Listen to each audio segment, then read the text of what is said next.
서양 철학의 토대를 닦았다고 할 수 있는 고대 그리스 철학자 아리스토텔레스는 인간은 사회적 동물이다라는 아주 유명한 말을 남겼습니다. 사람은 혼자 사는 것이 아니라 관계 속에서 살아가는 존재라는 뜻입니다. 관계가 곧 삶의 질이고 행복은 관계에서 나온다라는 말도 있습니다. 이런 말들이 말해주듯이 관계는 우리가 살아가는 데 필연적인 것이고 또 아주 중요한 것이기도 합니다. 특히 최근에는 사람들과 관계를 잘 갖는 능력, 소통 능력이 굉장히 강조되고 있습니다. 세상은 점점 세계화되고 또 여러 분야가 융합하는 것이 중요해져서 서로 소통하는 것이 더욱 중요해졌는데 디지털 시대가 되면서 오히려 사람들의 소통 능력이 떨어지면서 관계를 잘 하는 것, 소통을 잘 하는 능력이 각광받고 있습니다. 얼마 전까지는 사람들이 오프라인으로 소통을 하는 것이 아니라 온라인으로 소통을 해서 사람들의 관계성이 떨어진다라는 말들이 많았는데요. 이제는 디지털 시대를 넘어서 AI 시대가 도래하면서 이제는 온라인으로도 사람들이랑 소통을 하는 것이 아니라 혼자서 온라인상으로 AI와 대화하는 시대가 됐습니다. 그래서 사회에서는 소통 능력이 더 중요해지고 있는데 오히려 사람들의 소통 능력은 계속해서 떨어지는, 거꾸로 가는 그런 모습이 나타나고 있습니다. 그렇다면 성경에서는 이 중요한 관계에 대해서 어떻게 말씀하고 있을까요? 인간은 사회적 동물이라는 말은 아리스토텔레스가 했지만 사실 인간을 사회적 존재로 창조하신 분은 하나님이십니다. 아담이 혼자 사는 것이 좋지 않다고 하시고 돕는 배필로 하와를 주셔서 부부 관계를 맺도록 해주셨어요. 구약 성경에서는 하나님께서 하나님의 백성, 그 공동체를 이루어 주셨고요. 신약 성경에서도 예수 그리스도를 믿는 공동체, 교회를 세워 주셨습니다. 갈라디아서 말씀에서도 하나님께서 이 관계를 정말 중요하게 여기신다는 것을 알 수 있습니다. 5장 19절부터 21절에 육체의 일에 대해서 나열을 하셨는데 15개의 육체의 일 중에 절반이 넘는 8개가 관계를 파괴하는 죄에 대한 것이었습니다. 원수 맺는 것과 분쟁과 시기와 분냄과 당짓는 것과 분열함과 이단과 투기입니다. 그리고 9가지 성령의 열매에 대해서 말씀하시고 그리스도 예수의 사람들은 육체와 함께 그 정욕과 탐심을 십자가에 못 박았다고 선포합니다. 그러고 나서 그 다음에 바로 무슨 말씀이 이어질까요? 바로 오늘 본문 말씀입니다. 만일 우리가 성령으로 살면 또한 성령으로 행할지니 헛된 영광을 구하여 서로 노엽게 하거나 서로 투기하지 말지니라. 이제 성령으로 행하는 것에 대해 말씀을 하시는데 서로 노엽게 하거나 서로 투기하지 말라면서 사람 간의 관계에 대해서 말씀하고 있습니다. 성령으로 사는 삶에서 우리의 관계는 굉장히 중요하다는 것을 여기서 알 수가 있어요. 성령으로 행하는 것이 우리의 관계에서 가장 먼저 나타나야 하는 겁니다. 성령으로 살고 성령으로 행하면 우리의 관계에 어떤 변화가 생기게 될까요?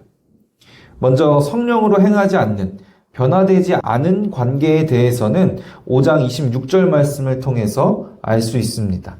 헛된 영광을 구하여 서로 노엽게 하거나 서로 투기하지 말지니라. 성령으로 변화되지 않은 관계는 헛된 영광을 구합니다.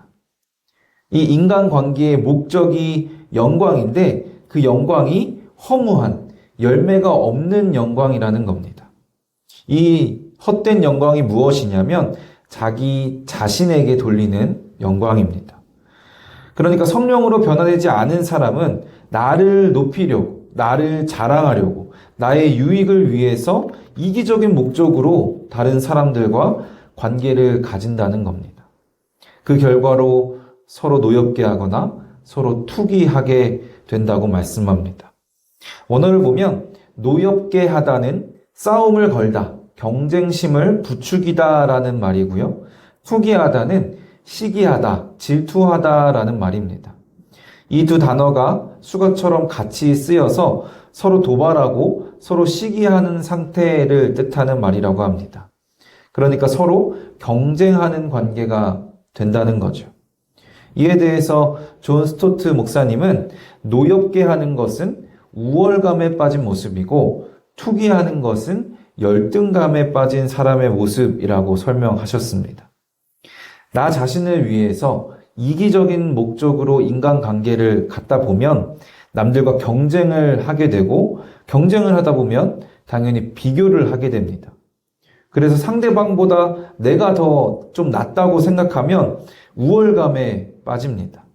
그러면 나보다 못한 사람을 깔보고 무시하게 되는데 이게 서로 노엽게 하는 자세인 겁니다. 일단 우월감을 갖게 되면 계속해서 자신의 우월감을 지키기 위해서 남을 더 무시하고 깎아내리거나 더 경쟁심을 갖고 투쟁적으로 살게 됩니다. 반대로 내가 상대방보다 못하다고 생각이 되면 열등감에 빠지게 됩니다. 그러면 나보다 잘났다고 생각하는 사람을 질투하게 되는데 이게 서로 투기하는 자세입니다. 일단 열등감을 갖게 되면 절망감에 빠지기도 하고 늘 불평불만을 하고 남들을 부러워하고 때로는 그들이 가진 것들을 뺏거나 없애고 싶어 합니다. 이 두 가지 모습은 정반대처럼 보이지만 사실 둘 다 헛된 영광을 구하는 모습입니다. 사람들과의 관계를 통해서 나를 드러내고 나를 자랑하고 나의 유익을 취하기 위해서 이기적인 목적으로 관계를 갖는 겁니다. 그러다 보니 다른 사람은 나의 경쟁 상대가 되고 서로 비교하면서 누군가는 우월감을 느끼고 누군가는 열등감을 느낍니다. 그런데 성령으로 살고 성령으로 행하면 우리의 관계에 변화가 생깁니다. 인간관계의 목적 자체가 바뀌거든요. 그전에는 헛된 영광을 구했는데 이제 진정한 영광을 구하는 겁니다. 나를 자랑하는 이기적인 목적의 관계에서 하나님을 자랑하는, 하나님을 높이는, 하나님의 영광을 구하는, 하나님이 목적인 관계로 변화되는 겁니다. 이렇게 목적이 바뀌어 버리니까 서로 노엽게 하고 서로 투기하는 것, 서로 경쟁하고 비교하면서 우월감과 열등감을 갖는 일이 있을 수가 없는 거예요. 하나님의 영광을 구하는데 하나님이 목적이 되는데 왜 우리가 경쟁하고 우리가 서로 비교할 필요가 있겠어요? 우리는 더 이상 서로를 비교하면서 자신을 증명하고 남들과 비교하면서 나의 정체성을 찾을 필요가 없습니다. 이미 그리스도 안에서 하나님께 인정받고 하나님의 자녀라는 정체성을 얻었기 때문입니다. 서로 비교할 일이 없어지니까 오직 하나님을 바라보니까 자연스럽게 서로 비교하며 우월감과 열등감을 느끼는 이 저급한 자존감을 벗어버리고 이제는 우리가 사람과 관계를 가질 때 하나님의 자녀로서 진정한 건강한 자존감을 갖게 되는 겁니다. 예전에는 우월하거나 열등하거나 둘 중에 하나였는데 복음으로 인해서 이제는 내가 특별한 존재임을 알기에 담대하면서도 내가 정말 하찮고 저급한 존재임을 알기에 또한 겸손합니다. 내가 얼마나 더럽고 추악한 존재인지 오직 하나님의 은혜로 구원을 받은 죄인이라는 것을 알기 때문에 우리는 겸손할 수밖에 없습니다. 그러면서도 예수 그리스도의 의로우심이 나를 덮어주셔서 하나님께서 나를 의롭다 여겨주시고 나를 자녀 삼아 주셨기 때문에 내가 주님의 영광에 동참하는 자가 되었기 때문에 겸손한 동시에 당당하고 담대할 수 있게 되는 겁니다. 하나님께서는 우리를 관계적인 존재로 만드셨습니다. 그런데 우리가 타락한 본성대로 우리의 육체대로 살아간다면 우리의 관계는 나를 위한 이기적인 헛된 영광이 목적이 되어서 서로 경쟁하며 비교하고 우월감과 열등감을 느끼는 건강하지 못한 자존감을 갖게 합니다. 우리가 성령으로 살고 성령으로 행할 때 비로소 우리의 관계에 변화가 생깁니다. 우리의 관계의 목적 자체가 하나님을 위한 진정한 영광이 되어서 서로 경쟁하고 비교할 필요 없이 겸손하고 담대한 건강한 자존감을 갖게 합니다. 그렇다면 성령으로 인해 변화된 우리의 관계는 구체적으로 어떤 모습일까요? 첫째로 서로의 죄를 바로잡습니다. 본문 1절 같이 다시 한번 읽어볼까요? 형제들아, 범죄하니 그러하거든 순종하는 너는 순종으로 인간을 반자고 너 자신을 너도 시험을 받을까 두려워하라. 성령으로 행하는 우리의 관계의 목적은 나의 유익이 아니라 하나님의 영광이었잖아요. 하나님의 영광을 위해서 교회를 정결하게 해야 하는 거예요. 하나님께서 우리에게 자유를 주셨다고 해서 그 자유를 육체의 기회로 삼아서 죄를 마음껏 짓는 방종한 삶을 사는 것은 결코 하나님의 뜻이 아닙니다. 하나님의 영광을 위해서 우리는 교회를 정결하게 하고 성령의 전인 우리 자신을 죄로부터 지켜야 합니다. 그러기 위해서는 우리는 서로가 서로의 죄를 바로잡아 줘야 해요. 우리는 사랑과 관용, 또 자유를 강조하다 보니까 남의 죄를 그저 눈 감아주는 일들이 많습니다. 그게 사랑이고 그게 용서라고 생각하는 일들이 참 많아요. 또 괜히 지적을 했다가 정죄하지 말라라는 말씀을 어기는 또 다른 죄를 짓게 될까봐 굉장히 조심스러워하는 부분도 있습니다. 그럼에도 불구하고 우리는 죄를 그저 눈 감아주는 것이 아니라 그저 넘어가는 것이 아니라 서로 바로잡아야 하는데요. 그 방법에 대해서는 성경에서 분명하게 말씀을 해주셨어요. 어떻게 해야 하냐면 온유한 심령으로 바로잡아야 합니다. 만약 성령으로 변화된 관계 안에서가 아니라 육체 안에서의 관계에서 서로의 죄를 바로잡으려고 한다면 정죄의 죄가 반드시 나타납니다.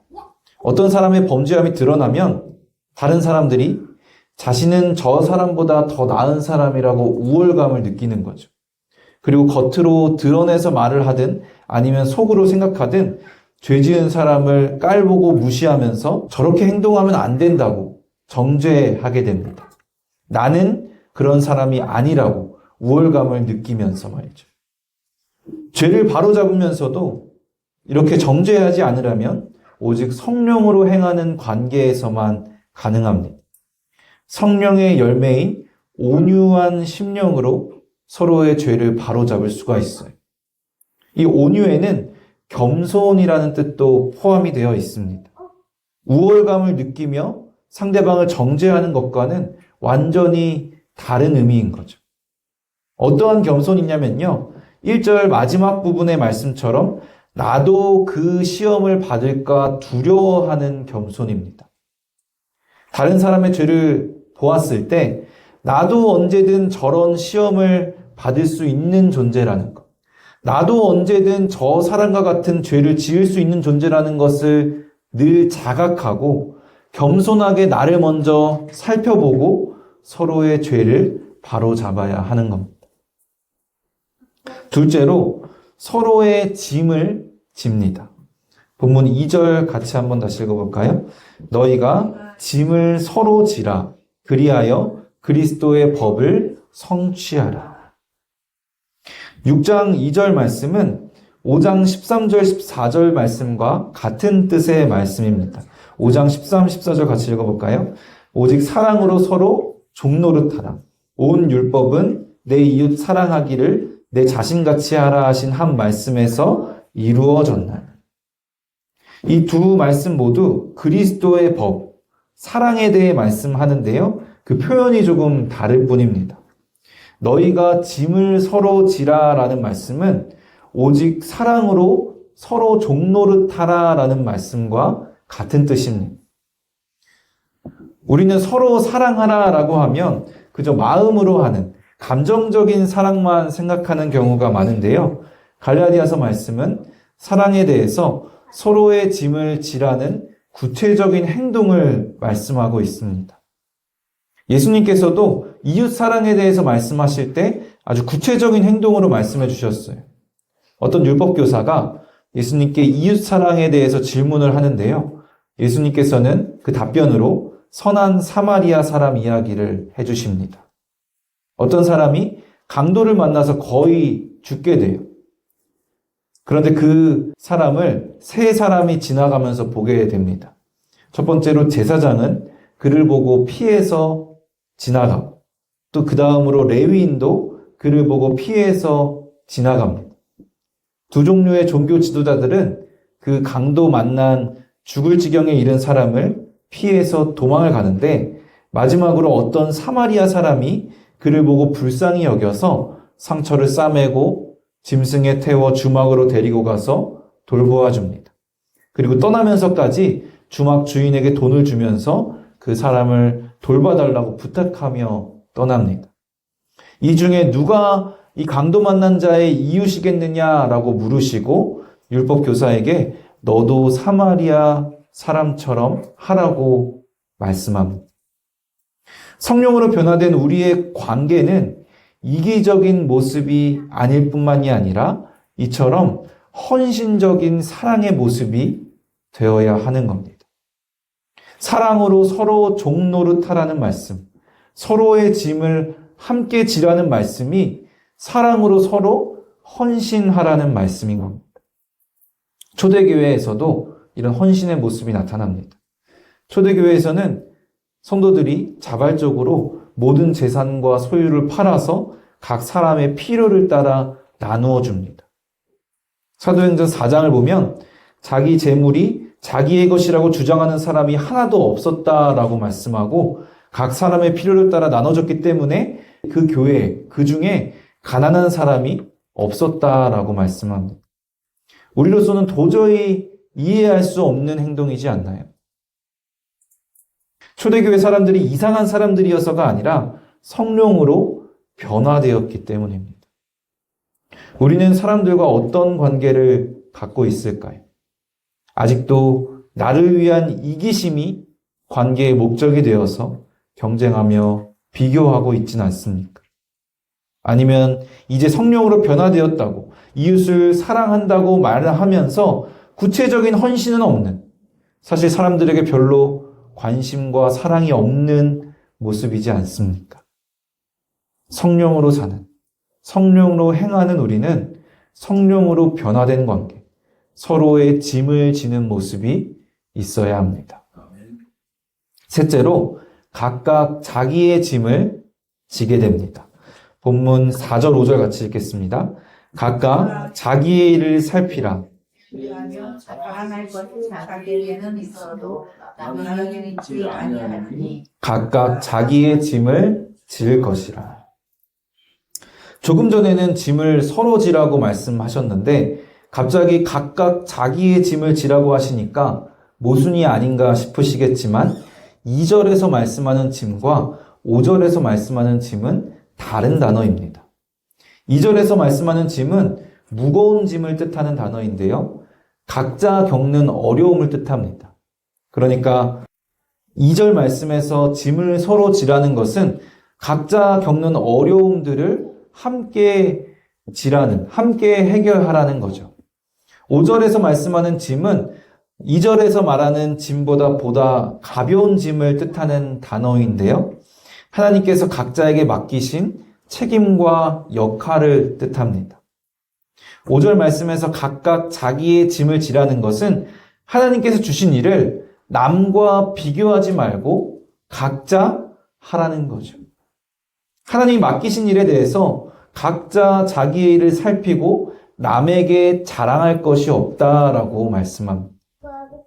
성령으로 변화되지 않은 관계에서는 어떻게든 나를 자랑하고 나를 드러내고 나의 유익을 추구하는 것이 목적이었잖아요. 그런데 성령으로 변화된 관계에서는 남에게 자랑할 것이 없습니다. 하나님이 나에게 주신 일이 남보다 크든 작든, 내가 하나님의 일을 남보다 잘하든 못하든 전혀 상관이 없어요. 남에게 자랑할 것도 없고 남과 비교할 필요도 없거든. 남보다 큰 일을 맡고 남보다 일을 잘한다고 해서 우월감을 느끼고 자랑할 것도 없고, 남보다 작은 일을 맡고 남보다 일을 못한다고 해서 열등감을 느끼고 절망할 필요도 없다는 뜻이에요. 남과 비교하고 경쟁하는 것은 성령이 아니라 육체의 일입니다. 우리는 그저 성령 안에서 하나님을 바라보고 하나님이 나에게 맡기신 일만큼만, 나에게 주신 달란트만큼만 충성스럽게 감당하면 되는 겁니다. 사랑하는 성도 여러분, 관계와 소통의 능력이 더욱 중요해지고 있는 시대입니다. 이런 시대에 성령으로 살고 성령으로 행하는 주님의 자녀가 성령으로 변화된 관계로서 세상의 빛과 소금의 역할을 감당해야 할 줄로 믿습니다. 세상은 관계를 중요하게 여기면서도 헛된 영광을 목적으로 하기 때문에 서로 경쟁하고 비교하면서 관계가 무너지고 스스로의 자존감도 무너질 수밖에 없는 삶을 살고 있습니다. 오직 복음 안에서 진정한 영광을 구하고 겸손하면서도 담대할 수 있는 건강한 자존감을 가진 주님의 자녀들이 이 땅에 무너진 질서와 관계들을 바로 세울 수 있을 줄로 믿습니다. 성령으로 우리의 관계가 변화되어서 서로의 죄를 온유한 심령으로 바로잡고 서로의 짐을 사랑으로 헌신하며 함께 지고 하나님이 맡기신 일을 남들과 비교하지 않고 각각 자기의 짐을 성실히 지는 저 여러분 되시기를 주님의 이름으로 간절히 축원합니다.